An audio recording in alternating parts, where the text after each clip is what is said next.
National level legal guidance camp on motor accident compensation. नमस्ते आप सभी को। I Shruti Kriti behalf of national secretary of Nani Palkhivala national law club welcomes you all. आज का जो सेशन हमारा है बहुत इंपॉर्टेंट सेशन है, क्योंकि सोसाइटी के लिए ये बहुत ही ज़्यादा कंस्ट्रक्टिव और हेल्पफुल साबित होगा। हमारे जो एमिनेंट स्पीकर हैं, सोमानी सर, सुप्रीम कोर्ट के जाने माने अधिवक्ता हैं। सर आज हमें इस टॉपिक में बहुत अच्छे से मार्गदर्शन करने वाले हैं। जैसा कि सर ने बताया है कि जिनकी भी जो भी क्वेश्चन है, आप कभी भी अनम्यूट करके पूछ सकते हैं। अ, जब सर का ये प्रोग्राम चलेगा, सर के बारे में अगर हम बताना चाहें तो सर की 500 प्लस लीगल वीडियोस यूट्यूब पे है। Jayprakash Somani 64 at the rate 64 से। और सर का 65 plus books supreme court leading case law पे है। सर के बारे में विस्तार में हम जानकारी लास्ट में इस सेशन में देंगे। और सर का ये नानी पालकी वाला नेशनल लॉ क्लब, जिस वजह से, जिस प्लेटफॉर्म से हम सब बार बार इंटरेक्शन में आते हैं, इस पे हम बताना चाहेंगे 10,000 प्लस मेंबर्स हैं। लाइफ टाइम मेंबर बनने के लिए जो भी है वो हम आपको लास्ट में बताएंगे। तो बिना देर किए हम शुरुआत करते हैं। आज का जो टॉपिक है मोटर एक्सीडेंट कंपनसेशन के ऊपर। तो सर आपका वेलकम है। और आपका इस फील्ड में बहुत ही एक्सटेंसिव एक्सपीरियंस है। आपका नॉलेज सर बहुत ही ज़्यादा वास्ट में है। तो सर आपका ये आज का गाइडेंस एक विक्टिम के लिए, फैमिली मेंबर्स के लिए, लॉ स्टूडेंट के लिए, पैरालीगल और सोशल वर्कर सबके लिए इन्वॉल्वेबल होगा। तो welcome you sir, over to you. Thank you. Thank you Shruti for your kind words. मैं इतना बोलना चाहता हूँ सबको कि हमारा ये रेगुलर वेबिनार नहीं है, ये हमारा फ्री लीगल गाइडेंस कैंप है। तो फ्री लीगल गाइडेंस कैंप रहने के कारण आपके जो भी कुछ सवाल है ये आप पूछिए, और जब आपके सवाल नहीं रहेंगे तब मीनवाइल मैं आपको ये विषय के ऊपर जानकारी देते रहूँगा। ओके। तो मैं इसमें का एक्सपर्ट हूँ ऐसा इसने बोला है श्रुति ने, लेकिन कभी भी हम एक्सपर्ट नहीं बन सकते। हम ऑलवेज लॉ के स्टूडेंट ही रहते हैं, कितने भी एक्सपीरियंस हो जाओ। अभी 36 ईयर्स का मेरा एक्सपीरियंस है अलग अलग फील्ड में। कॉरपोरेट फील्ड के केसेस हमने हैंडल किए हैं, सिविल किए, प्रॉपर्टी किए, सुप्रीम कोर्ट में बहुत अच्छा काम पूरे देश से आता है, हम कर रहे हैं, आनंद ले रहे हैं। लेकिन हम एक्सपर्ट नहीं है, क्योंकि एक्सपर्ट बनने की प्रोसेस कंटिन्यू चालू ही रहती है, लेकिन एक्सपर्ट कभी नहीं बन पाएंगे, क्योंकि बहुत वास्ट फील्ड है। और बहुत है, खाली इतना है कि क्लाइंट को जो चाहिए, क्लाइंट को जो दर्द है, वो दर्द अगर समझते हैं और एग्जैक्टली जिस कोर्ट में आप काम करते हैं, जैसा कि आप सुप्रीम कोर्ट में काम करते हैं, तो सुप्रीम कोर्ट में आपको क्या चाहिए, सुप्रीम कोर्ट को ये अगर आपको प्रॉपर मालूम है तो आप प्रॉपरली उसको न्याय दे सकते हैं। इसलिए न्याय देने के लिए बहुत ज्यादा आपको एक्सपर्ट होना जरूरी नहीं रहता है। You should understand the pain of your client, you should know what exactly your judges wants, and you should know the art of drafting with your team, research, proper presentation, proper explanation, proper citations। ये सब अगर आपके पास है तो आप बहुत बढ़िया ढंग से प्रैक्टिस कर सकते हैं। तो चलो, आपका किसी का सवाल है तो आप अनम्यूट करके पूछिए। अगर नहीं है तो फिर मैं सब्जेक्ट की इंफॉर्मेशन थोड़ी थोड़ी आपको दे रहा हूँ। तो 2 मिनट के लिए मैं रुकता हूँ आपका। अगर एक्सीडेंट कॉम्पेंसेशन के विषय में कोई अगर क्वेरी है, आपकी हो या आपकी क्लाइंट की हो, कुछ भी हो, खाली ये प्रोग्राम रिकॉर्ड हो रहा है, इसलिए ये यूट्यूब पे जाएगा। इसलिए आप कोई भी सवाल जब पूछेंगे खुद के लिए, तो आप बताते समय ऐसा बताइए कि मेरा एक फ्रेंड का ये ऐसा इशू है, ऐसा बताइए। तो बस, और आपका नाम भी बताने की जरूरत नहीं, कुछ नहीं है, ताकि फिर वो यूट्यूब पे पब्लिश होने के बाद वो आपका सीक्रेट किसी को मालूम ना हो। बस ये उसका उद्देश्य है। So you can ask indirectly the questions, and I will try to give you the answers. दोस्तों, मोटार एक्सीडेंट क्लेम जो है, आप कभी भी मुझे ये कर सकते हैं, क्योंकि हमारा रेगुलर वेबिनार नहीं, मैंने आपके सबके mic, you yourself can unmute and mute also, ऐसे रखे हैं। इसलिए आपको जब भी इच्छा है आप अनम्यूट करके बात कीजिए, मैं बीच में रुक जाऊंगा। वहां से आगे मैं वापस इंफॉर्मेशन आपको दे दूंगा। खाली इतना याद रखना है आपको कि आपका काम होने के बाद आपने वापस माइट म्यूट करना है, क्योंकि प्रोग्राम रिकॉर्ड हो रहा है। फालतू के नॉइस वगैरह आएंगे तो बाद में देखने वाले लोगों को थोड़ा सा अजीब सा लगेगा वो चीजें। हाँ, तो मैं देख रहा हूँ कि आपके कोई सवाल तो मुझे नहीं दिखाई दे रहे हैं। So I will give you the information regarding the accident claim, और कुछ सीक्रेट बताता हूँ आपको बाद में इसके। हाँ, कि कैसा जाना चाहिए, क्या जाना चाहिए, ये बताता हूँ आपको।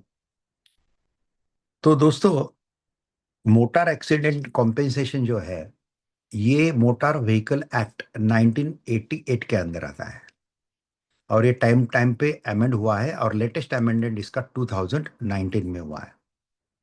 और इसका जो ऑब्जेक्टिव है, ये to provide just fair and reasonable compensation to victims of road accidents and their legal representative.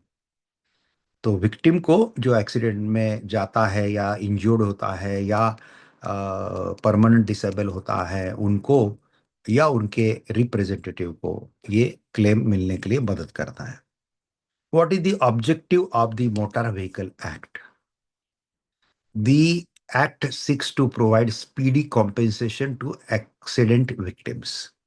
Ensured compulsory third party insurance. Third party insurance compulsory सरकार ने किया हुआ है इसके लिए। कोई भी व्हीकल विदाउट इंश्योरेंस हमारे देश में नहीं चल सकते। Regulate motor vehicle and road transport.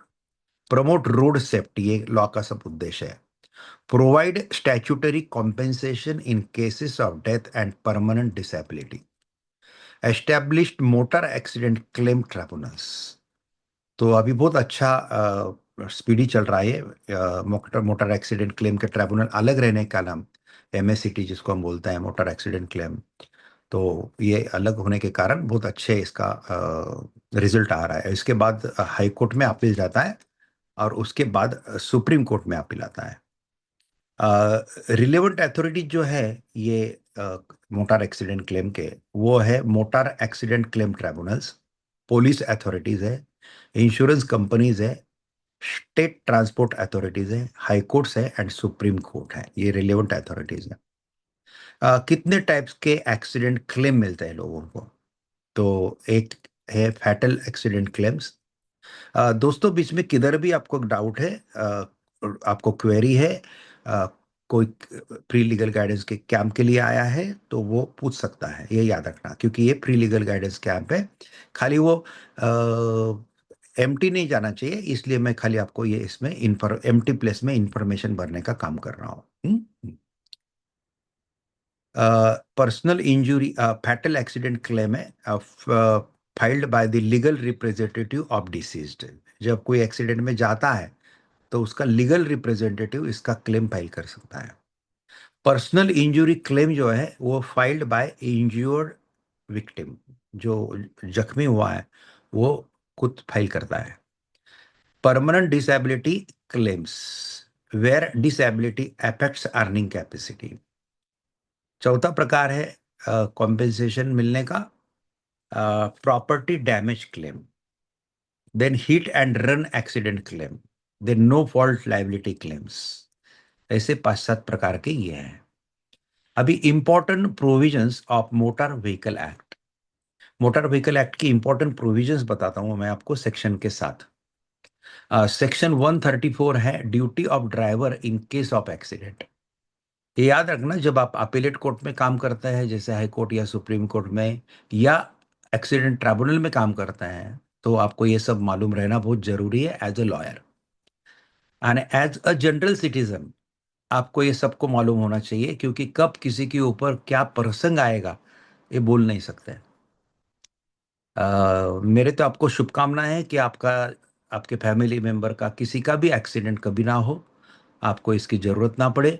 लेकिन अगर किसी को ज़रूरत पड़ती है, तो आप, ये जो हमारा वीडियो है जो आगे यूट्यूब पे आएगा, और इसका पूरा श्रेय हमारे एसोसिएट श्रुति कृति को जाता है। ये खाली एसोसिएट नहीं है, ये हमारी लॉ फर्म की डेजिग्नेटेड पार्टनर है, जैसे सुप्रीम एल लीगल एलएलपी की, और ये नानी पालकी वाला नेशनल लॉ क्लब की नेशनल सेक्रेटरी भी है।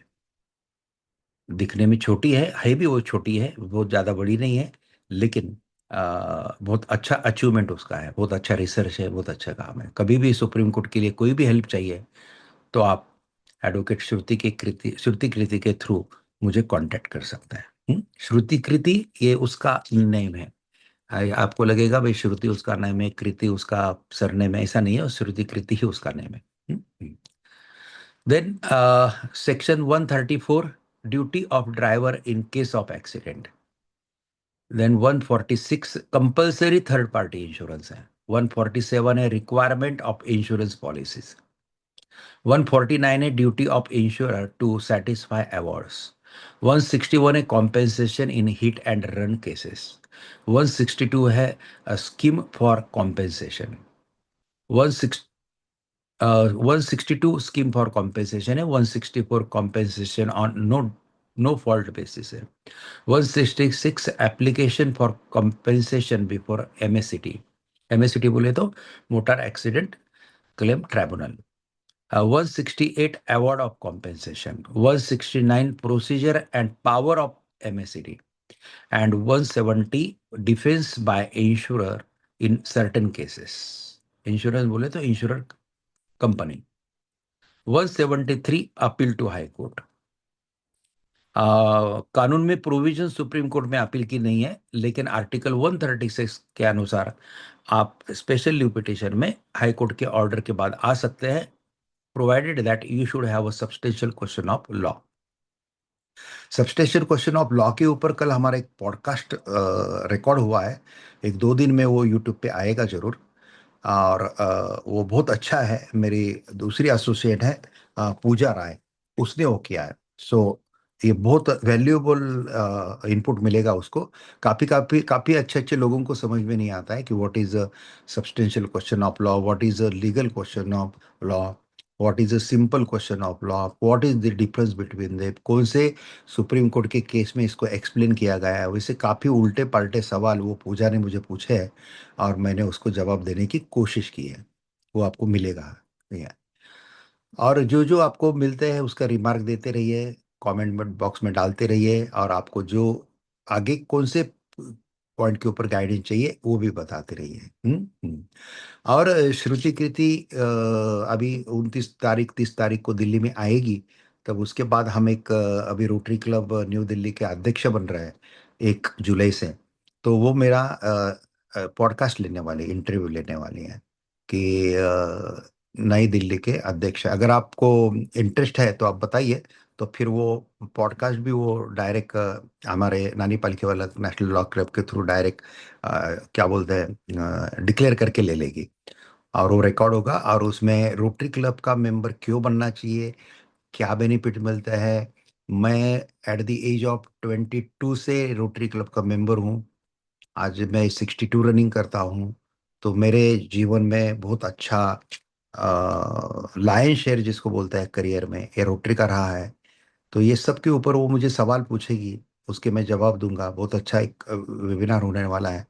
श्रुति, मुझे लगता है कि वेबिनार हमने ऐसा खुला लेना चाहिए और बाद में इसको यूट्यूब पे डालना चाहिए, instead of taking it and on at private level. So you design that and according to that we will take that. And इसका इनविटेशन हम अलग अलग रोटरी क्लब को भी भेजेंगे, बराबर है। तो वो हिसाब से वो एक अच्छा होगा। और 1 तारीख लगने से पहले ही होना चाहिए। तो कैसा करेंगे देखना पड़ेगा, क्योंकि 30 तारीख को तो हम हमारा लेना मुश्किल है। 30 तारीख के बाद 1 तारीख ही आती है। तो चलो कुछ तो कुछ उसके ऊपर वर्कआउट करेंगे। हम्म। चलो वापस पॉइंट पे जाते हैं। Who can file a claim. Accident claim file कौन कर सकता है, कौन से सेक्शन के अंतर्गत ये फाइल होता है। अंडर सेक्शन 166 क्लेम में be filed by the injured person, the owner of damaged property, legal representative of deceased victim, and authorized representative acting on behalf of the claimant. For example, a 35-year-old software engineer died in a road accident. ऐसे किसी के ऊपर प्रसंग नहीं आना चाहिए, लेकिन एक उदाहरण के लिए हम बता रहे हैं आपको। एक 35 साल का सॉफ्टवेयर इंजीनियर ये इंग्लिश में ऐसे ओल्ड लिखने की क्यों फैशन है मुझे समझ में नहीं आता है। 35 ईयर्स ओल्ड कैसा रह सकता है आदमी, बराबर है, लेकिन वो लिखने की एक फैशन है। 5 ईयर्स ओल्ड, 7 ईयर्स ओल्ड। तो 35 years old software engineer died in a road accident. His wife, 2 children and parent may file a claim for compensation. तो ये तीनों में से कोई भी क्लेम फाइल कर सकते हैं, और कभी कभी सभी के सभी फाइल करते हैं, मोस्टली सभी फाइल करते हैं। तो फिर वाइफ को वाइफ के हिसाब से, चिल्ड्रन को चिल्ड्रन के हिसाब से, पेरेंट को पेरेंट के हिसाब से ये सब मिलता है, बेनिफिट्स, क्लेम मिलता है। देन आगे का पॉइंट हम एक्सप्लेन करना चाहते हैं। कुछ सीक्रेट बताने वाला हूं मैं, ये याद रखना एक्सीडेंट क्लेम कॉम्पेंसेशन के। तो वो जरूर याद रखना, मेरे कुछ वेबिनार में भी है ये, कुछ पॉडकास्ट में भी है। अगेंस्ट हुम can a claim be filed.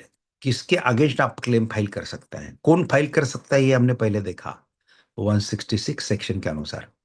अभी किसके अगेंस्ट फाइल कर सकते हैं, तो driver of the offending vehicle, owner of the vehicle, insurance company, and in some cases employer, इनके ऊपर आप फाइल केस कर सकते हैं।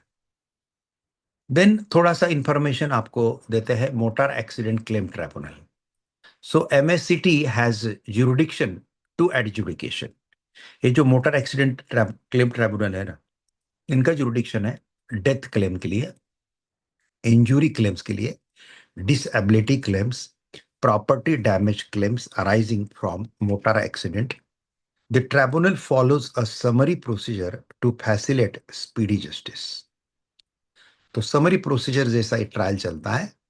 अभी सिविल लॉयर को मालूम है समरी प्रोसीजर क्या रहता है। हाँ। तो वो टाइप का चलता है, इसलिए फटाफट फटाफट ही आगे जाता है। Types of compensation. Pecuniary damages. अभी इसके दो पार्ट है, पेक्यूनरी और दूसरा नॉन नॉन पेक्यूनरी डैमेजेस। तो पेक्यूनरी डैमेजेस में आता है medical expenses, loss of income, future loss of earning capacity, cost of attendant, rehabilitation expenses, transportation, future medical treatment. ये होता है पेक्यूनरी डैमेजेस, इसे इसमें पैसा क्लेम कर सकते हैं ये सब चीजों के लिए। अभी नॉन पेक्यूनरी डैमेजेस में आता है pain and sufferings, loss of amenities, mental agony, loss of consortium. बोले तो अपना जोड़ीदार, कोई हस्बैंड वाइफ में से एक भी जाता है तो वो अपना जोड़ीदार खोता है, तो that is called loss of consortium. Loss of estate and funeral expenses, ये नॉन पेक्यूनरी डैमेजेस में आते हैं। No fault liability is governed by Section 164. Compensation may be awarded without providing negligence, subject to the statutory framework. For example, a pedestrian is fatally injured by a speeding vehicle. Eligible dependents may claim statutory compensation without establishing fault under the application provision. रास्ते से चलते समय किसी को उड़ा दिया, injured किया speedy vehicle ने, तो भी जो डिपेंडेंट है इसके, वो पेडिट्रिशियन के, जो रास्ते पे चल रहा था उसके, जिसको हम पादचारी बोल सकते हैं, पादचारी के जो रिलेटिव्स है, डिपेंडेंट है, वो क्लेम कर सकते हैं, एप्लीकेशन फाइल कर सकते हैं। Heat and run compensation. भाई हिट कर दिया और भाग गया, तो ये सेक्शन 161 162 के अंडर कवर होता है। Compensation is payable where the offending vehicle can not be identified. Claims are proceeded under the central government's compensation scheme. अभी प्रिंसिपल कौन से यूज किए जाते हैं, प्रिंसिपल्स फॉर डिटरमाइनिंग कॉम्पेंसेशन। कोई भी कॉम्पेंसेशन का फिक्सेशन करते समय कौन से प्रिंसिपल ट्राइब्यूनल यूज करती है। The Supreme Court has held that compensation should be just. Compensation कभी भी just चाहिए, fair चाहिए, reasonable चाहिए, neither arbitrary nor excessive. Important factor includes, कौन से फैक्टर काउंट किए जाते हैं, बहुत इंपॉर्टेंट चीजें मैं बता रहा हूँ। हाँ, कौन से फैक्टर काउंट किए जाते हैं इसमें, राइडर बीडर सिस्टम रहता है, हम तो इतने क्या बोलते हैं, एनहांसमेंट ले लेते हैं ना, कि कभी कभी हाई कोर्ट तक उसको मिलता है 50 लाख का कॉम्पेंसेशन, और हम सुप्रीम कोर्ट में कभी कभी 1.5 1.5 2 2 करोड़ का भी कॉम्पेंसेशन निकालता है। लेकिन सुप्रीम कोर्ट इतना भोला नहीं है ऐसा कॉम्पेंसेशन देने के लिए, उसको प्रॉपरली कानून के फ्रेम में बिठाना पड़ता है, और that is a different art, और उसके लिए थोड़ा सा टीम वर्क लगता है। मेरा सौभाग्य है कि मेरे साथ जो JSS सुप्रीम लीगल LLP में जो लोग हैं बहुत डिवोटेड है, डेडिकेटेड है, हम जैसा बोलते हैं वैसा वो करते हैं, और बहुत अच्छे तैयार लोग हैं। तो बहुत अच्छा रिसर्च होता है इसके ऊपर। So important factor includes age. जितना यंग एज में कोई जाता है उतना ज्यादा कॉम्पेंसेशन मिलेगा, जितना ओल्ड एज में जाएगा उतना कम मिलेगा। इनकम, फ्यूचर प्रॉस्पेक्ट, आज उसका पगार 20,000 होगा, लेकिन एक प्रॉस्पेक्ट, फ्यूचर प्रॉस्पेक्ट देखना चाहिए कि आगे कैसा कैसा है। ऐसे इसकी अलग अलग केस लॉज है। I will explain you that case laws also, I will explain you that also. याद रखना, भूलना नहीं है, ये वेबिनार नहीं है, ये फ्री लीगल गाइडेंस कैंप चल रहा है। लेकिन कोई सवाल पूछेगा तब मैं बीच में रुक के आपको सवाल का जवाब दूंगा, और जब तक आपके सवाल नहीं आते हैं, बीच में गैप है, तो गैप को मैं फिलर के रूप में इंफॉर्मेशन से भरने की कोशिश कर रहा हूं। इसलिए आपको जब भी डाउट है, just unmute your mic, ask me that question which is related to today's subject. ऐसा है, आज का सब्जेक्ट छोड़ के अगर आपको लीगल गाइडेंस चाहिए तो मैं अंत में लेता हूँ, ये होने के बाद अंत में ले लेता हूँ, डेफिनेटली ले लेता हूँ, मैं निराश नहीं करूंगा, ये याद रखना। Age, income, future prospect, number of dependents, disability percentage, nature of injury and occupation, उसका क्या है कैसा है। अब ये मल्टीप्लायर मेथड रहती हैं। एक मैं एग्जांपल दे के आपको समझाता हूँ, ये थोड़ा कॉम्प्लिकेटेड है। जिसका मैथ्स अच्छा है उसको इजी जाएगा, जिसका मैथ्स अच्छा नहीं है उसको थोड़ा एक्सरसाइज करना पड़ेगा। मुझे मैथ्स के ऊपर से एक याद आया। मैं जब लॉ करता था, कॉलेज पढ़ता था, 1991 में, सॉरी 1981 में मैं 10वीं क्लियर हुआ, 10th स्टैंडर्ड।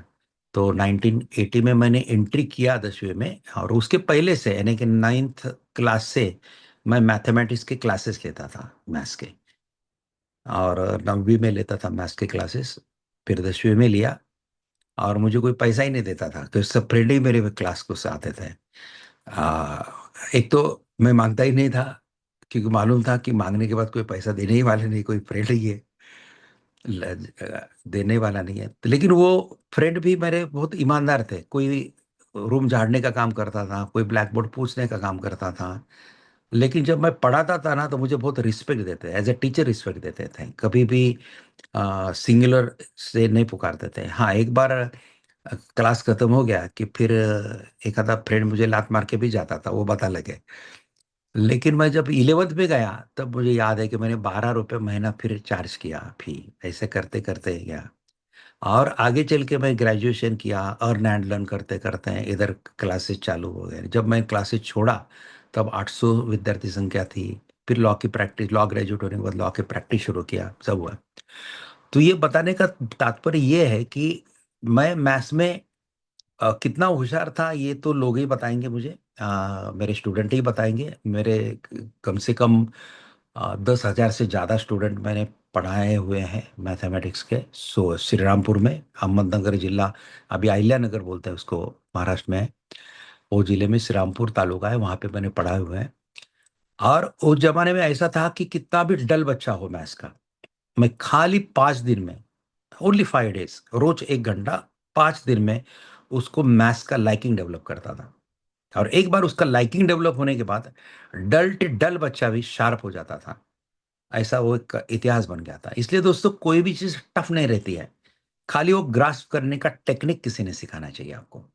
वो टेक्निक जब आप सीखते हैं ना, तब कोई प्रॉब्लम नहीं आएगा। जैसा आप लॉयर है, आप में से कुछ, और आपको क्रिमिनल केस बहुत इजी जाएगा, बाकी सब केसेस जाएंगे, लेकिन आपको सर्विस कॉम्प्लिकेटेड मैटर है, सर्विसेज के या प्रॉपर्टी मैटर्स है, ये थोड़े टफ जाएंगे। लेकिन उसका आर्ट अगर आप डेवलप करते हैं, या एक्सीडेंट कॉम्पेंसेशन के मल्टीप्लायर राइडर्स की सिस्टम जो रहती है, ये जब आप फोकस करेंगे प्रॉपरली, बार बार उसको रिवाइज करेंगे कि अपने आप आएगा, और बहुत अच्छे तरीके से आपको गति आएगी उसमें, और उसमें इनोवेशन होगा। अभी हमारे पास एक एक्सीडेंट का ऐसा केस आया हुआ है कि जिसको कॉम्पेंसेशन तो मिला है, लेकिन वो बेड रिडन है। यानी कि क्या बोलते हैं बेड रिडन को, जो बेड के ऊपर सोया हुआ है ये, इसलिए उसके हर साल उसको दो दो रोज अटेंडेंट लगता है, उसके मेडिकल एक्सपेंसेस बढ़ रहा है, ये हो रहा है। तो वो हिसाब से उसका आगे फ्यूचर जो है, वो फ्यूचर में उसको कंटिन्यू वो एक्सपेंसेस मिलना चाहिए। ये टाइप का एनहांसमेंट का केस हम अभी फाइल कर रहे हैं। ये एक अलग केस है, इससे इसका जो रिजल्ट आएगा ना, इससे एक अलग ज्यूरिस्प्रूडेंस जो जिसको हम बोलते हैं, मोटर एक्सीडेंट क्लेम ज्यूरिस्प्रूडेंस में एक अलग संशोधन होगा। और ये हमारा सौभाग्य है कि हम एपेक्स कोर्ट में काम करते हैं, तो हमारा ईच एंड एवरी जजमेंट एक अलग ज्यूरिस्प्रूडेंस क्या कर रहा है, खड़ा करता है। और आप जैसे दोस्तों के शुभ क्या बोलते हैं हमको, एक बेस्ट विशेष हमको रेगुलर मिलते हैं, इसके कारण हमको एक अलग अलग प्रोग्राम लेने में एक मजा भी आता है। चलो दोस्तों, वापस मल्टीप्लायर मेथड पे जाते हैं। Multiplier method is used for determining compensation in death and permanent disability cases. इसका फॉर्मूला है, फॉर्मूला कैसा है इसका, annual income minus personal expenses multiply by multiplier है, ये फॉर्मूला है। एनुअल इनकम में से माइनस पर्सनल एक्सपेंसेस करना, और जो आएगा उसको मल्टीप्लायर से मल्टीप्लाई करना। एग्जांपल देके मैं समझाता हूं आपको। The multiplier depend on the age of the deceased और injured person age guided by the supreme court precedents. Precedent बोले तो सुप्रीम कोर्ट की judgment. Example, annual income suppose किसी का 12 लाख है, और पर्सनल एक्सपेंसेस 1/3 है उसके, तो 1/3 डिडक्ट करो। तो 12 लाख में से 1/3 डिडक्ट करते तो 4 लाख वजह होते हैं। तो 8 लाख रहा है contribution, contribution to family 8 lakh हुआ। अभी इसका मल्टीप्लायर सपोज 16 आता है, बराबर है, तो मल्टीप्लाइड बाय 16, तो लॉस ऑफ डिपेंडेंसी जो होता है वो 1 करोड़ 28 लाख का होता है। ओके, सो 1 करोड़ 28 लाख का, correct. Conventional date are then added, फिर बाकी अलग अलग अलग अलग अलग उसमें ऐड हो जाते हैं, और ऐसा प्रॉपर प्रेजेंटेशन करके हमको करना चाहिए। इसका प्रॉपर है, याद रखना। इसका प्रैक्टिस करने वाले काफ़ी लॉयर हैं कि जो जहाँ पे एक्सीडेंट होता है उनके घर पे जाके साइन लेके वो करते हैं, लेकिन वो कितना प्रेजेंट कर पाते क्या नहीं कर पाते, क्वेश्चन मार्क है इसके ऊपर।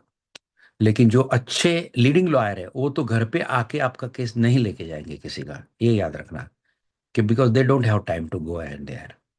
इसलिए अगर आपको सही में अच्छा कॉम्पेंसेशन चाहिए, तो आपके जो दुख के क्षण रहते हैं उस एक्सीडेंट के बाद के, वो दुख के क्षण जाने के बाद 10 एक दिन के बाद आप जाइए, और प्रॉपरली एक वो लॉयर ढूंढ के प्रॉपर उसको बताएंगे, तो वो एक अच्छा क्लेम दिलाने का काम करेगा। लेकिन बाई चांस कोई घर पे आ जाता है, वो साइन लेता है, क्लेम कर लेता है, सब कर लेता है, उसके बाद आपको क्लेम बहुत थोड़ा मिलता है, लेकिन उसके बाद क्या प्रिकॉशन लेने चाहिए, ये सीक्रेट में शेयर करने वालों एंड में, वो सीक्रेट के ऊपर फोकस करना। हाँ, वो मैं बताऊंगा आपको कैसे है। पहले क्लियर करता हूँ, मैंने एकदम शॉर्ट में बता रहा हूँ, मैं एकदम सिंपल लैंग्वेज में बता रहा हूँ। ये जो राइटर रहते हैं ना, 16 है, 8 है, 6 है, वो एज के ऊपर राइडर्स डिपेंड रहता है। ये मोटर एक्सीडेंट क्लेम में जो शेड्यूल दिए हैं, वो शेड्यूल में इसका पूरा उल्लेख है, पूरा है। अभी ये जो आज का प्रोग्राम है ना, ये प्रोग्राम श्रुति इसको कोर्स के रूप में जब डालेगी ऐप के ऊपर हमारे, तब इसमें वो मोटर एक्सीडेंट क्लेम का कानून का पीडीएफ बीडीएफ सब डाल देगी। ये जो नोट्स मैंने निकाले ये भी डालेगी, सब करके सब सब निकालेगी वो प्रॉपरली। तो आपको वो एक्सेसिबल रहेगा ऑलवेज। नॉमिनल है कि 200-400 रुपया कुछ उसका फी रहता है, लेकिन 10-20 साल के लिए एक्सेसिबल, वो वीडियो स्टडी मटेरियल सब एक्सेसिबल हो जाता है आपको। हमारे बहुत कोर्सेज है, और ये लाइफ टाइम एक्सेसिबल के कोर्सेज है। फी एक ही बार बताएं आपको, बहुत ड्राफ्टिंग के है, how to argue fluently in English in high court and supreme court courses है, एक्सपोर्ट इंपोर्ट के कोर्सेस है, काफ़ी कोर्सेस है। आप श्रुति से या ये जो वीडियो यूट्यूब पे आएगा, या यूट्यूब पे के जो लेटेस्ट वीडियो है उसमें डिस्क्रिप्शन में जाएंगे तो you will find the link of our app. हमारे ऐप के लिंक पे लेंगे, ऐप डाउनलोड कर लीजिए, तो कोई नया आता है तो आपको पता चलेगा इसके बारे में। चलो दोस्तों, 2 मिनट रुकते हैं और आपको बताते हैं कि किसी का कोई सवाल तो नहीं है ना? सवाल है तो आप अनम्यूट कीजिए, पूछिए। आपके क्लाइंट के इसके उसके कुछ है, खाली आज के विषय से रिलेटेड। जनरल विषय का कोई आपका सवाल है तो मैं एंड में लेता हूँ। चलो, मैं थोड़ा सा सुप्रीम कोर्ट के लीडिंग केसेस बताता हूँ थोड़ा सा। पहला लीडिंग केस है Sarla Verma versus Delhi transport corporation. Citation 2009 6 SCC 121। इसका जो इससे एक केस से जो बाहर निकला है, रेशो जिसको हम बोलते हैं रेशो डिसेंडी, तो standardized multiplier selection, then deductions for personal expenses, dependency calculation, ये केस लॉज में बहुत अच्छा दिया है।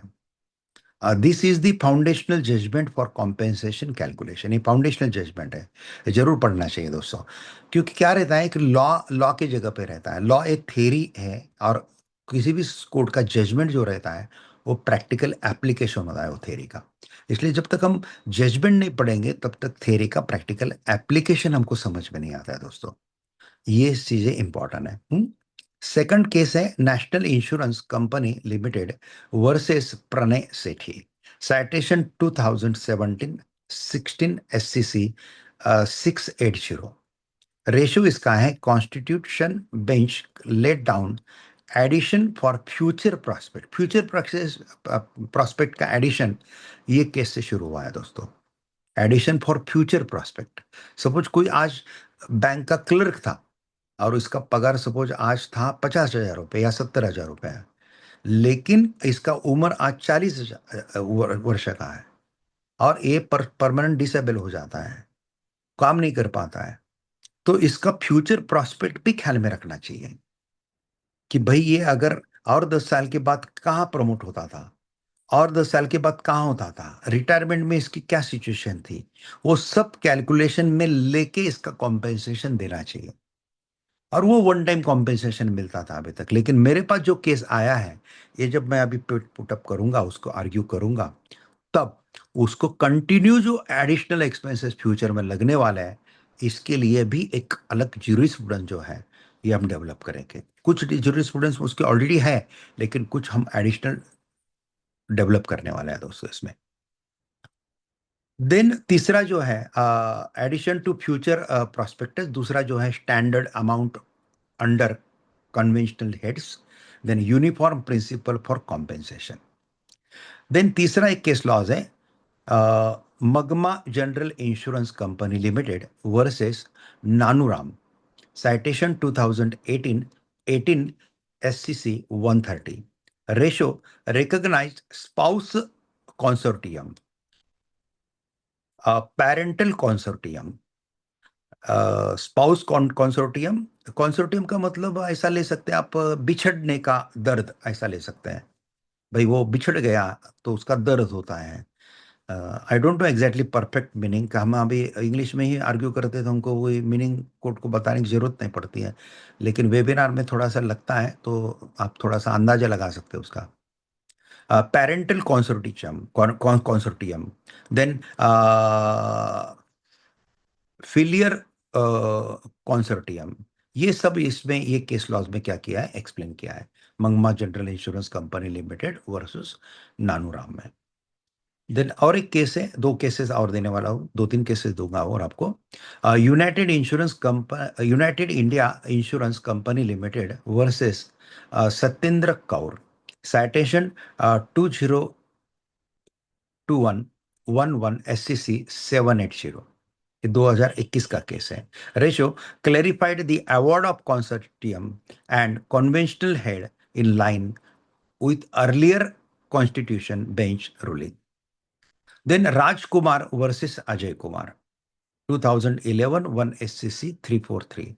Ratio, explain the distinction between permanent disability, functional disability and loss of earning capacity. ये उसमें प्रॉपरली एक्सप्लेन किया गया है. Then Kenny, Kenny versus New India Assurance Company Limited. Citation 2015, 2015 का केस है 9 SCC 273. इसका रेशो है clarified principles governing composite negligence and recovery. ऐसे कुछ केस लॉज मैंने आपको दिया है, और भी दो तीन है, लेकिन बाद में आप जब ऐप पे जाएंगे तो आपको मिल जाएगा वो. 14, वो अगला जो पॉइंट है वो हमारा ये है कि डॉक्यूमेंट्स रिक्वायर्ड. जब आप केस फाइल करेंगे तो उसको कौन से डॉक्यूमेंट रिक्वायर्ड है. तो एफआईआर चाहिए, chargesheet if filed, site plan है, मेडिकल रिकॉर्ड्स हैं, डिसेबिलिटी सर्टिफिकेट है, death certificate where applicable, postmortem report, income proof, Aadhaar PAN, insurance policy details, driving licence, registration certificate and witness details. ये सब document लगते हैं क्लेम फाइल करने के लिए. भाई क्लेम फाइल करने के लिए कृपा करके हमको कोई कांटेक्ट ना करें, क्योंकि we are practising in supreme court of India. हमको कांटेक्ट करते समय हाई कोर्ट के बाद ही कांटेक्ट कीजिए. अगर आपको कभी कंसल्टेशन की या आपको बेसिक लीगल गाइडेंस की ज़रूरत है तो हमारे फ्री लीगल गाइडेंस कैंप जब होता है तब उसमें आइए, और तब उसमें सवाल आप किसी भी लेवल का पूछ सकते हैं. लेकिन पर्सनल लेवल पे फ्री लीगल गाइडेंस कैंप छोड़ के प्लेटफॉर्म जो हमारा है वो खाली सुप्रीम कोर्ट का ही है. इसलिए सुप्रीम कोर्ट का कुछ भी मैटर है, आपको कुछ हमसे मदद चाहिए सुप्रीम कोर्ट के लिए, तो आप श्रुति कीर्ति मैडम के थ्रू हमको कांटेक्ट कर सकते हैं. देन अगला पॉइंट है procedure for filing a claim. So accident occurs, यानी कि पहले एक्सीडेंट होना चाहिए, ये प्रोसीजर है. ऐसा कभी किसी का ना हो, ये मैं शुभकामनाएं देता हूँ. पुलिस रजिस्टर एफआईआर, पहले एफआईआर पोस्टल में रजिस्टर होता है. मेडिकल ट्रीटमेंट इज ऑब्टेन, जो मेडिकल ट्रीटमेंट ऑब्टेन करते हैं वो. Document are collected properly. Claim petition is filed before MSCT. Then notice issue. Claim file होने के बाद रिस्पोंडेंट को नोटिस जाता है. Insurance company file its response. Then evidence is recorded properly. Then argument are heard. Then MACT passes an award, and then compensation is deposited and disbursed. Deposited and disbursed. And appeal may be filed before High Court under Section 173. अभी देखो, मैं आपको यहाँ पे है ना secret देने वाला हूँ. आपको कुछ भी कॉम्पेंसेशन मिले, कितना भी सेटिस्फैक्टरी मिले, सपोज हमको आपको अंदाजा था कि आपको मतलब जिसके ऊपर ये बीती है उसके लिए मैं बोल रहा हूँ, विक्टिम हो या विक्टिम का खुद विक्टिम इंज्योर्ड हो, जिंदा हो, तो उसको सपोज उसका उम्मीद था भाई मुझे एक 20 लाख का कॉम्पेंसेशन मिलना चाहिए, लेकिन उसको ट्राइब्यूनल ने 25 लाख का दे दिया. तो वो क्या करता है, वो हैप्पी रहता है और कुछ नहीं करता है, आनंदी रहता है. लेकिन ऐसा मत कीजिए. अब 25 लाख का कॉम्पेंसेशन मिलता है which is more than 5 lakhs than your expectation, तो भी आप इसको हाई कोर्ट में अपील में जाइए इनहांसमेंट के लिए. अगर आप इनहांसमेंट के लिए नहीं जाएंगे ना तो इंश्योरेंस कंपनी इसको रिडक्शन में जाती है. ये याद रखना. आपको बस लगता है आप 25 लाख मिल गए, मुझे मिलने वाले हैं ऐसा, तो इंश्योरेंस कंपनी वो हाई कोर्ट में जाएंगी रिडक्शन के लिए. जब वो इंश्योरेंस कंपनी रिडक्शन के लिए जाती है तो हाई कोर्ट के पास दो ही ऑप्शन रहते हैं, एक तो रिडक्शन करना या ना करना, लेकिन बढ़ाने का ऑप्शन नहीं रहता है कोर्ट के सामने, यह याद रखना. फिर जनरली हाई कोर्ट रिडक्शन नहीं करता है. मेरे पास एक केस आया है, अभी चालू हुई है. ट्राइब्यूनल ने उनको 40 लाख का कॉम्पेंसेशन दिया और वो पार्टी ने आगे नहीं गया हाई कोर्ट में, और हाई कोर्ट में इंश्योरेंस कंपनी गया for reduction of that claim. और हाई कोर्ट ने उनके प्रेजेंटेशन के अनुसार या उनके आर्गुमेंट के अनुसार उनको रिडक्शन करके दिया, और वो रिडक्शन करके वो मेरे ख्याल से कुछ तो भी 28 लाख या 30 लाख तक नीचे आ गया. यानी कि जो 40 लाख दिया था कॉम्पेंसेशन, ये 28 लाख तक नीचे आ गया हाई कोर्ट का। फिर ये जागृति हुई और फिर मेरे पास आए। अभी मेरा टास्क क्या है कि हाई कोर्ट ने रिडक्शन कैसा रॉन्ग किया, ये भी मुझे बताना है। और जो ट्राइब्यूनल है, वो ट्राइब्यूनल ने 40 लाख कैसा रॉन्ग दिया, ये भी बताना है। और ये बहुत हार्ड है दोस्तों, बहुत मेहनत करनी पड़ती है यहाँ पे। क्योंकि अपोजिट लॉयर क्या बोलता है कि अगर इनको ये 40 लाख के ऊपर ऑब्जेक्शन था, तब ये हाईकोर्ट में क्यों नहीं गए अपील के लिए। ये गए नहीं है, इसका मतलब है कि दे हैव एक्सेप्टेड 40 लाख, इसलिए 40 लाख के ऊपर जाने का तो कोई सवाल ही नहीं। ऐसा वो स्टैंड लेता है। लेकिन ऐसे केस में भी हम गारंटी के साथ बोलते हैं 1 करोड़ निकालेंगे हम, डेफिनेटली निकालेंगे, चालू है हमारा केस। हो अभी मैं इसलिए पार्टी का नाम नहीं बता रहा हूं आपको। वो एक आर्ट रहता है, कोई भी चीज बिठाना कानून के दायरे में और लेना, वो आर्ट होता है। हम करेंगे वो चीजें, लेकिन टफ होता है दोस्तों ये सब चीजें। क्योंकि हाई ट्राइब्यूनल ने 40 लाख दिया, आप शांत रहे। रिस्पोंडेंट यानी कि इंश्योरेंस कंपनी हाई कोर्ट गई रिडक्शन के लिए, हाई कोर्ट ने 28 लाख करके दिया। फिर आप सुप्रीम कोर्ट में आता है, बाकी लॉयर को कांटेक्ट करते, बाकी लॉयर बोलते हैं इसमें कुछ नहीं होगा। और फिर ऐसे क्या बोलते हैं, कॉम्प्लिकेटेड केसेस मेरे पास ज्यादा आते हैं कि जब जनरली बाकी लॉयर इसको हाथ नहीं लगाते हैं। ऐसे केसेस में वही लॉयर कभी कभी मेरा नाम बता देते हैं, अरे यार ये टाइप की केसेस है ना, ये सोमानी हैंडल करता है, क्योंकि सोमानी का दिमाग ऐसे उल्टे पलटे केसेस में बहुत अच्छा चलता है। एक्चुअली ऐसा नहीं है कि मुझे सीधे केसेस भी अच्छे लगते हैं, सीधे केसेस भी आते हैं कभी, नहीं ऐसे नहीं है। लेकिन ये कॉम्प्लिकेटेड केसेस में ना मेंटल एक्सरसाइज होता है, चैलेंजिंग होता है। अभी मुझे यहाँ पे बताना है कि 28 लाख रिडक्शन कैसा रॉन्ग किया है हाई कोर्ट ने, ऐसा कैसा रॉन्ग किया है, ये बोल के मैंने एडमिट तो करवा लिया केस, वो एसएलपी एडमिशन तो करवा लिया। लेकिन अभी 28 लाख रॉन्ग कैसा है, और ट्राइब्यूनल ने जो 40 लाख दिया था वो भी रॉन्ग कैसा है। और वो अभी सवाल आगे ये आएगा कि ये 40 लाख के अगेंस्ट आप क्यों नहीं गए फिर हाई कोर्ट में। तो उसके रीजंस प्रॉपर देना, ये देना वो देना, that is the part of the skill of advocacy. Enjoy करो दोस्तों, लॉर्ड एडवोकेसी सिर्फ जब एंजॉय करता है ना, तब आपको कभी काम करते ऐसा लगता ही नहीं है। इसलिए मुझे लोग बोलते हैं ना कि आप काम कब करते हैं, छुट्टी कब लेते हैं। मैं बोला छुट्टी एक दिन भी नहीं लेता हूँ, मैं रेगुलर काम करते रहता हूँ। क्योंकि मुझे काम करते समय बोर होता नहीं है, क्योंकि मैं एंजॉय करता हूँ मेरा लीगल प्रैक्टिस। क्योंकि लोगों को न्याय देना, ये केस लॉ पढ़ना, इसका इंटरप्रिटेशन देखना, वेबिनार लेना, लोगों के संपर्क में आना, फ्री लीगल गाइडेंस कैंप लेना, ये सब चीज़ें मैं करते रहता हूँ। इसके कारण मुझे कभी बोर नहीं होता है, ऐसा है। तो आपको भी ऐसा होगा अगर आप लीगल फील्ड में आते हैं तो। लेकिन आपको अगर छुट्टी अच्छी लगती होगी, सपोज फ्राइडे के इवनिंग को आपको बहुत अच्छा लगता होगा, सैटरडे संडे है अभी छुट्टी है एंजॉय करेंगे, तो समझना आप पक्के लॉयर नहीं बने हैं। जैसे स्कूल के बच्चों को छुट्टी अच्छी लगती है क्योंकि स्कूल अच्छा नहीं लगता है, इसलिए छुट्टी अच्छी लगती है। इसलिए जब आप लॉयरशिप अच्छा नहीं लगेगा तब आपको छुट्टी अच्छी लगेगी। हम छुट्टी के दिन भी काम करते हैं, क्योंकि हमको छुट्टी महसूस ही नहीं होती है छुट्टी कब रहती है। बस हमको खाली छुट्टी कंपलसरी मिलती है वो नवरात्रि में मिलती है। जो 7 दिन मेरे मौन रहते हैं नवरात्रि में, उस समय इंटरनेट मोबाइल सब मैं बंद करके रखता हूँ, मौन रहता हूँ पूरा। कोई धर्म ग्रंथ लेते हैं, उसको एनालिसिस करते हैं, माउंट में बहुत अच्छा एनालिसिस होता है। जो बैटरी चार्ज होती है ना नवरात्रि में मेरी, वो पूरे साल भर मुझे क्या होते है काम आते हैं दोस्तों, ऐसा है।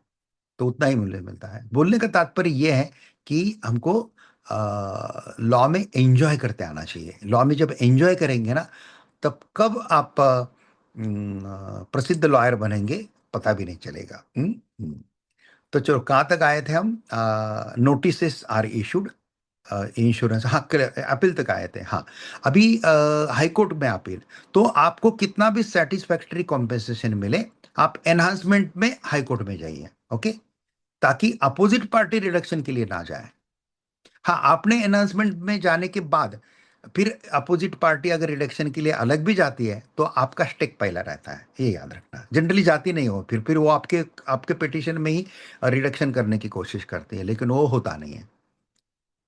और हाई कोर्ट ने आपको, सपोज आपको ट्राइब्यूनल ने 25 लाख दिया, हाई कोर्ट ने एनहांस करके आपको 35 लाख दिया, तो आपके दिमाग में तो साला 20 लाख का ही हिसाब था, सेटिस्फेक्शन।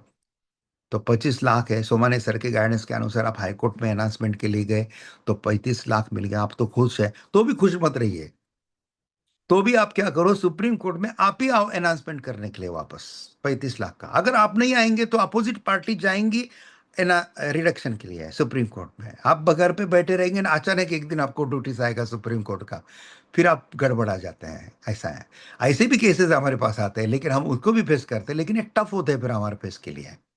हमको बहुत तैयारी करनी पड़ती, दो दो केसेस का, तीन तीन केसेस का टाइमिंग फिर हमको एक केस के ऊपर देना पड़ता है। ऐसा है। तो थोड़ा सा ये अवॉइड कीजिए। इसलिए कितना भी सेटिस्फेक्शन हो आपका, ये सीक्रेट याद रखिए, एनहांसमेंट के लिए आप खुद चाहिए। सेम फॉर्मूला मैं मेंटेनेंस के केसेस के लिए भी बताता हूं आपको। मेंटेनेंस है, एलिमनी है, कॉम्प्रोमाइज करके अगर आपका डिसाइड हुआ है तो फिर आप अपील नहीं कर सकते। मैं मैट्रिमोनियल केसेस की बात कर रहा हूँ। लेकिन एडजुडिकेटेड केस है और मेंटेनेंस आपको सैंक्शन किया 25,000 रुपया महीने का, और यू आर सेटिस्फाइड, लेकिन तो भी आप एनहांसमेंट के लिए आप अपील कीजिए। वापस वहां से आप अनाउंसमेंट के लिए वापस आगे अपील कीजिए। ऐसा करते रहिए ताकि रिस्पोंडेंट आपका रिडक्शन के लिए ना जाए। ये सीक्रेट बहुत गहन सीक्रेट नहीं है, बहुत कोई रॉकेट साइंस नहीं है, एकदम सिंपल लॉजिक है। सामने वाले ने रिडक्शन में जाने के पहले हमने अनाउंसमेंट के लिए जाना चाहिए। तो ऐसे दोस्तों काफी चीजें मैंने आपको बताई है। और मुझे दूसरा एक मीटिंग है 5:30 बजे, इसलिए मैं अभी आपको इसको इसको ज़्यादा खींचूंगा नहीं। एक मिनट, कुछ सवाल आए हुए हैं, वो मैं देखता हूँ। नहीं, सवाल नहीं है। श्रुति ने ही आपको ऐप की जो लिंक्स वगैरह है, ये सब ऐप के लिंक वगैरह चार्ट बॉक्स में डाली हुई है, आप उसको कॉपी पेस्ट करके कर लीजिए तो आपको हो जाएगा। अभी 2 मिनट में रुकता हूँ, और आपके कुछ सवाल, कोई क्या बोलते हैं, क्वेश्चंस हैं आज के विषय के ऊपर, प्री लीगल गाइडेंस कैंप के एंगल से। कुछ सवाल है तो आप अनम्यूट करके पूछ सकते हैं, या एक्सीडेंट क्लेम छोड़ के बाकी किसी भी लीगल गाइडेंस के लिए आपको कुछ सवाल है तो आप पूछ सकते हैं। मेरे पास अभी 4-5 मिनट तक। नमस्कार। नमस्कार, नमस्कार, बोलिए जी। जी, मेरा एक ही निवेदन है कि इस तरीके से अगर हम केसेस करते रहे हम्म, तो हम्म, कोर्ट में तो आगे ही बहुत पेंडिंग केसेस हैं। हाँ, कोर्ट का हाँ। टाइम और वकीलों का, तो हम्म, देश हित में कैसे होगा ये? ये तो सवाल आपका सही है, लेकिन कोर्ट के केसेस पेंडिंग जो है, वो पेंडिंग से बाहर निकलने के लिए वकील लोगों के आर्गुमेंट के ऊपर अंकुश लगाना जरूरी है, सिस्टम एक्सपर्टाइज करना जरूरी है। और जैसे इंडस्ट्री में डिमांड आने के बाद सप्लाई के लिए कभी कभी 2 शिफ्ट किए जाते हैं, 3 शिफ्ट किए जाते हैं। ऐसे कोर्ट भी डबल शिफ्ट में, ट्रिपल शिफ्ट में चलाते हैं, तो पेंडेंसी अपने आप ही कम हो जाएंगी, काफी है। लेकिन अगर आप कोई अपील नहीं करेगा आगे, और सामने वाला अगर रिडक्शन के लिए जाता है, तो जनरली फिर जो शांत बैठा है वो उसका नुकसान होगा। ये मेरा बताने का पर्पस था, लिटिगेशन बढ़ाने का पर्पस मेरा नहीं था।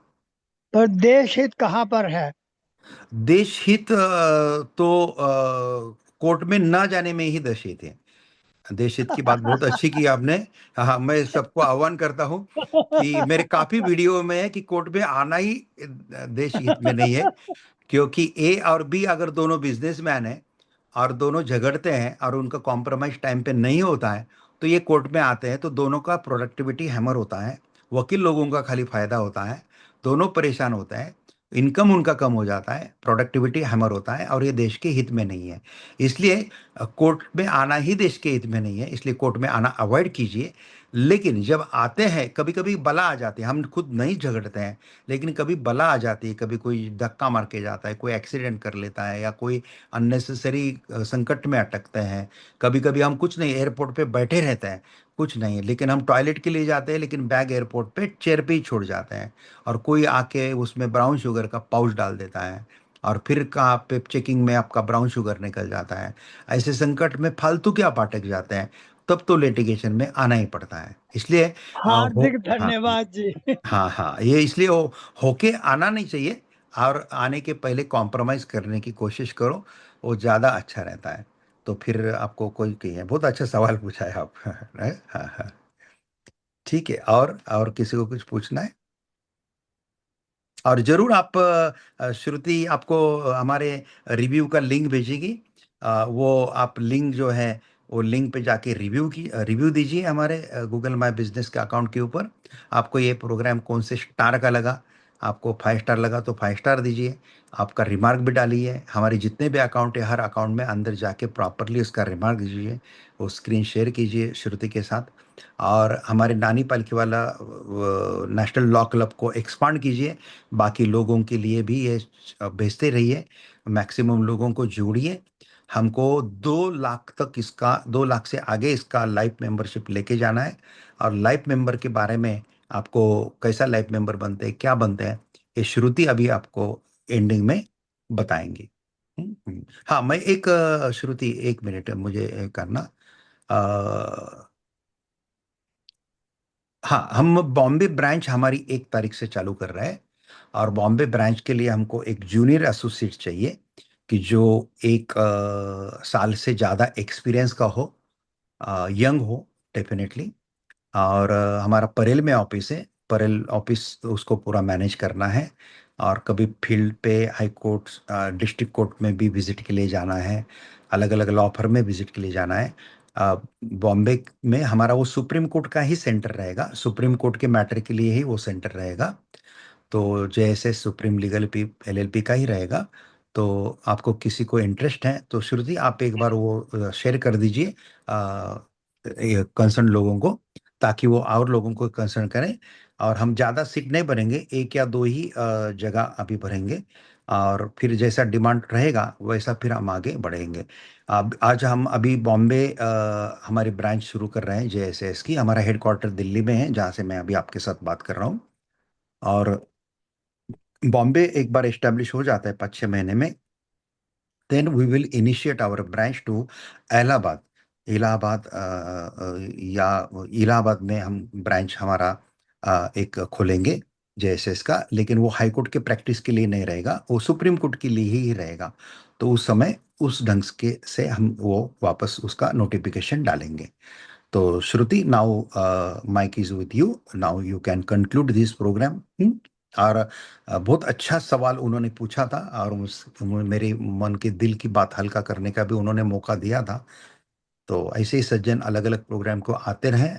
और थोड़ा सा आगे कौन से प्रोग्राम हमारे कौन से डेट को है, ये भी श्रुति आप लोगों को बताइए। मैं आपको अनम्यूट करूं ऐसा आपका बोलना है। एक्चुअली अनम्यूट आप खुद को कर सकती हैं। ये देखो मैंने, हाँ, अनम्यूट का बता दिया आपको। हाँ, yes, you can unmute yourself now.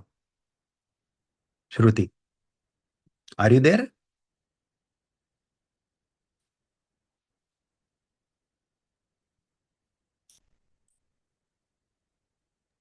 Shruti, are you there? Yes sir, yes sir.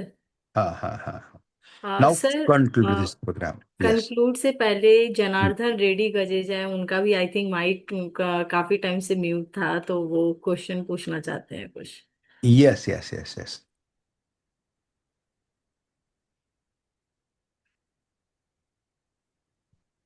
Yes Janardhan ji, unmute कीजिए, आपको खुद को अनम्यूट कर सकते हैं आप। 1 मिनट, मैं करता हूँ। हाँ हाँ, अभी करो, अनम्यूट हो जाएगा। You can unmute yourself Janardan.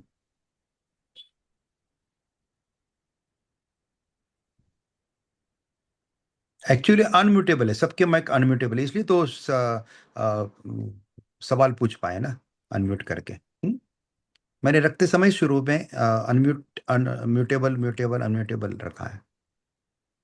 ठीक है, you can conclude now. Okay sir, thank you so much sir for today's session. जिस तरीके से पूरा आपने एक्सीडेंट कंपनसेशन को बताया, कैसे इन्हांसमेंट के लिए आपका सीक्रेट इन्हांसमेंट एंड रिडक्शन के बारे में बताया, वो सब बहुत ही वैल्यूबल था। साथ ही हम सबको बताना चाहेंगे कि हमने चैट में जो लाइव लिंक भेजा है, वो आप लाइफ टाइम के लिए मेंबर्स बनते हैं। जैसा कि हमारा है कि नानी पालकी वाला नेशनल लॉ क्लब में 2 लाख से ऊपर मेंबर्स होने चाहिए। इसके काफी सारे बेनिफिट हैं, जो आप लिंक को ओपन करेंगे तभी भी आपको पता चलेगा। साथ ही हम बता दें कि हमारे पास में जो भी प्रोग्राम्स होते हैं, जो भी तो फर्स्ट सब हम लाइफ टाइम मेंबर्स को देते हैं। साथ ही हमारा जो पेड होता है, कुछ कोर्सेज होते हैं, वेबिनार्स होते हैं, बुक्स के ऊपर में होते हैं, जो भी होते हैं, उस पे जितना मैक्सिमम हम डिस्काउंट कर पाते हैं लाइफ टाइम मेंबर्स के लिए होता है। मतलब फर्स्ट प्रेफरेंस हर कुछ किसी चीज में हम लाइफ टाइम मेंबर्स को देते हैं। तो ये हमारा बेनिफिट है। लिंक भेजा है, आप वहां से कोर्सेज, काफी सारे कोर्सेज है जो एडवोकेट्स हैं, लर्निंग एडवोकेट हैं, जैसा कि बताया how to admit the will matters in supreme court, how to argue in supreme court. काफी सारे वेबिनार्स आते हैं उनके फुल लेक्चर के साथ में, ये सारे ही आपको वहां पे ऐप पे मिलेंगे विद स्टडी मटेरियल, ब्लॉग्स, सब कुछ। और इसके साथ में हम रिव्यूज भी भेजते हैं कि आपको कैसा लगा है इसके बारे में लिंक। और जिन्हें भी परेल के ऑफिस के बारे में सर ने जैसा बताया है, हमारा स्क्रीन पे नंबर शो कर रहा है, आप हमें डायरेक्ट कांटेक्ट कर सकते हैं। आई थिंक कुछ लोगों ने मैसेज भी करा है, सोनवाड़े आई थिंक है कुछ, उन्होंने किया है। तो आप हमें मैसेज कीजिए, हम आपको वो सारा भेज देंगे डिटेल्स में।